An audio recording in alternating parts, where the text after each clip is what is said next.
So yeah, here we are at the Loveborn Earthship, Thomas and Debra, and we have been going round and round about how to insulate the tire walls, and Earthship has a technique for doing that. And normally I think they come back about 3 feet with dirt, and then rigid insulation with a cap on it, and that gives you 3.5 more feet of thermal mass that you could access on the interior.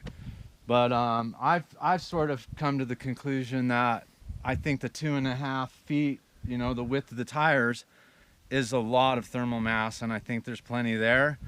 You can see the width of the tires there, so that's all the interior walls and exterior walls are about that depth. So I believe there's enough thermal mass inside the house. So trying to come up with ways to put some sort of insulation on the walls rather than either not having any insulation or having that extra 3.5 feet of berm. So we came up with this idea to do straw bale. They're highly insulative as far as straw bale. As far as I know, they build straw bale homes, and they're super effective, and they just work amazingly. I'm a huge fan of straw bale, as long as it includes some southern exposure and thermal mass on the interior. So it's kind of what do you call that, Pete? A hybrid. Hybrid, yeah. Right. So we have the straw bale just pushed up against the exterior of the tires, and then we're going to berm today. Matt's coming over, and we're going to berm, backfill all of this to create the berm here. So. And how many tire courses do you have high, Thomas? That's 10. 10. Right. Nice. Yeah, and then 16 inches. You can see back here. So basically, I just have to address how to probably drop in some rigid insulation on the top there behind these straw bales to cover the cap of the tires, and then work out some sort of a skirt, whether it includes stucco and chicken wire, stucco netting, to create sort of a ledge right here that's exposed either, or this all gets buried all the way up to the stucco netting, and then have stucco from the earth to the soffit. Nice. But so here it was like Pete asked. This is 10 courses plus one course of ICF bond beam. You got your cans infilled between your vigas up there. Yeah. Nice. Yeah. And you wrapped all your straw bales with what, 6 mil or 3 mil or something, or 6 mil. 6 mil. Nice. Yeah. I thought. Keep them dry. Well, I thought to keep them dry would probably be a good idea. I thought they would perform better if they were dry. My main concern, and I have had someone else bring this up, was I didn't want to trap any moisture inside of the wrap, because I didn't want to have any mold or anything there. So I tried to keep them as dry as I could until I wrapped them. I noticed a couple of them. This last, we got a little bit of humidity, a little bit of moisture, and some of them did get wet. And I noticed a little bit of mold that were growing on the ones that were contacting the ground before we wrapped them. But if we get mold or we get some sort of growth inside of here, and this is all on the exterior and it's all buried. It's going to be buried, what, 7 foot of dirt eventually. Yeah. So I don't know if I have an issue with mold since it is on the exterior. Obviously I really don't want it in there, but so this is an experiment. And what's cool, man, we'll never really know unless I went and unburied one 10 years from now. Somehow I had to dig this out and then expose to bale. Yeah. It'd be interesting to see if there was any mold in it. I think this is cool, and rigid foam board can get mold on it too if it's not, Yeah.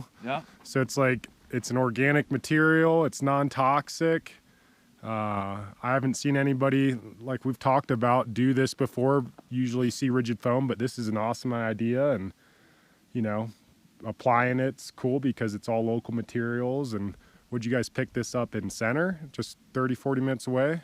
Yeah, we got this at Ramstetter Farms in Center. Yeah, so it's pretty local material, about $3.50 a bale for barley. And then I bought them in bundles of 18. So Matt and I hauled 10 bundles of 18, so 180 bales.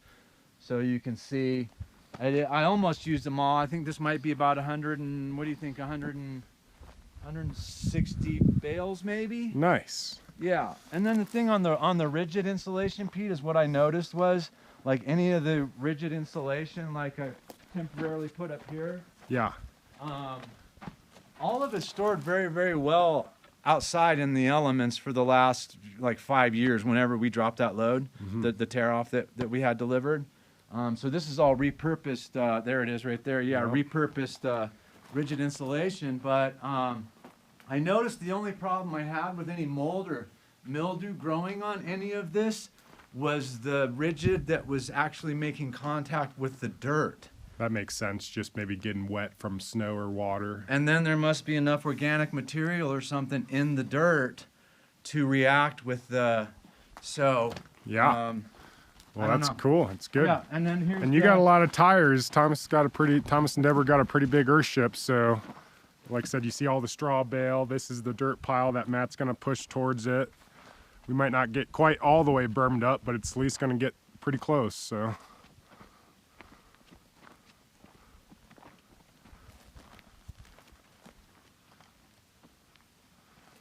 And you can see this west wall.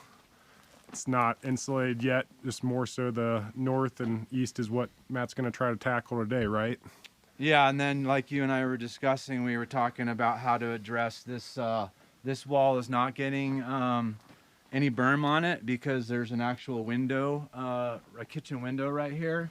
So this is just needs to get insulated and then stucco on this entire side, the west side of the Earthship. So the straw.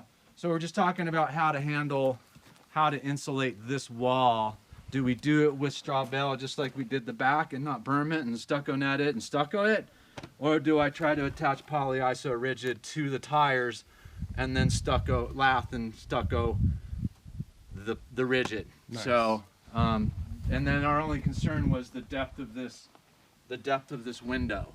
Right. It'd be a pretty deep window well. Right. You know, that would be I don't know if that's advantage or disadvantage to the difference between the 2.5 inches of poly rigid or the straw bale on edge.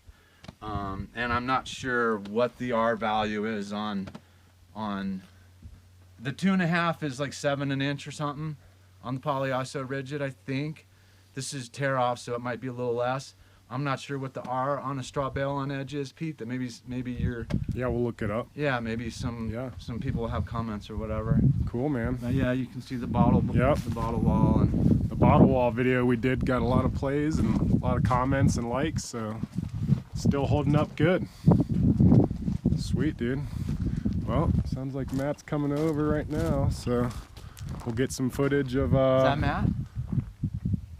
Yeah. Yeah. I think he's bringing the Dodge. Yeah. Get some footage of the skidster. Cool. Sweet, man. Big day.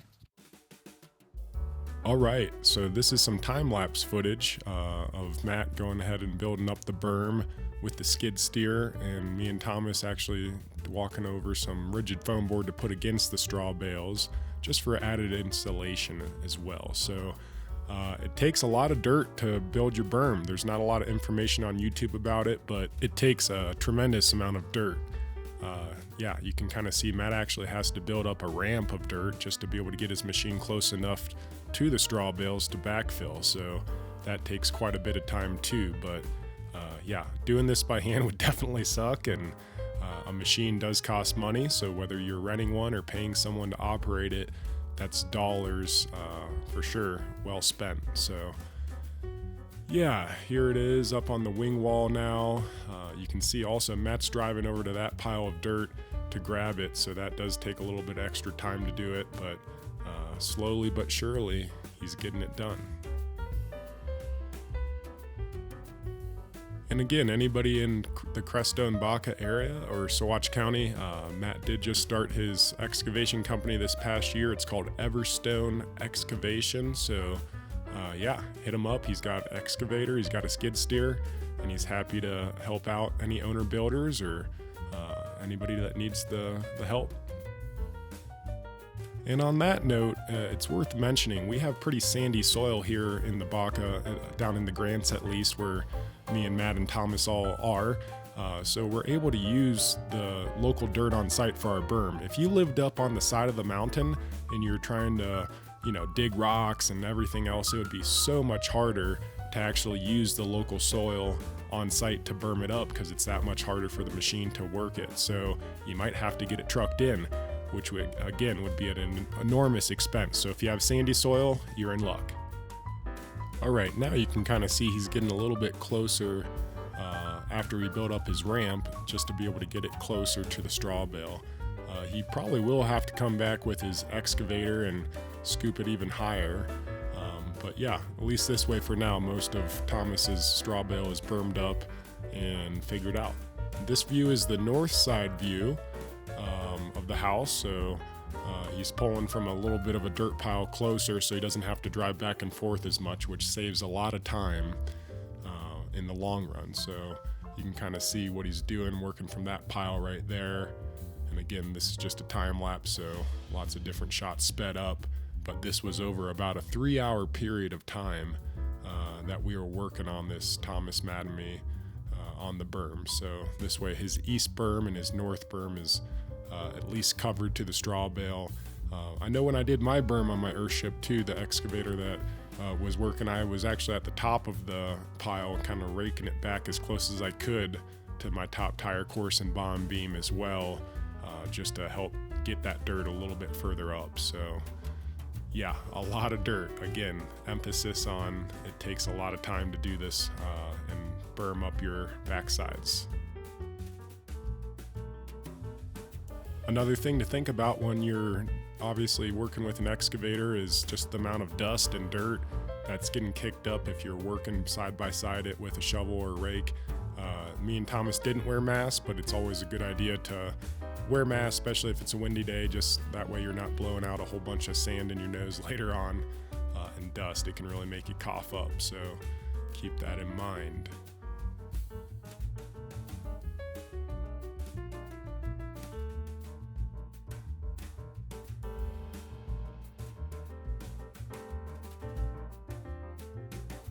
All right, this is the last shot, kind of a walk around from the north to the east of what was done in 3 hours with that machine.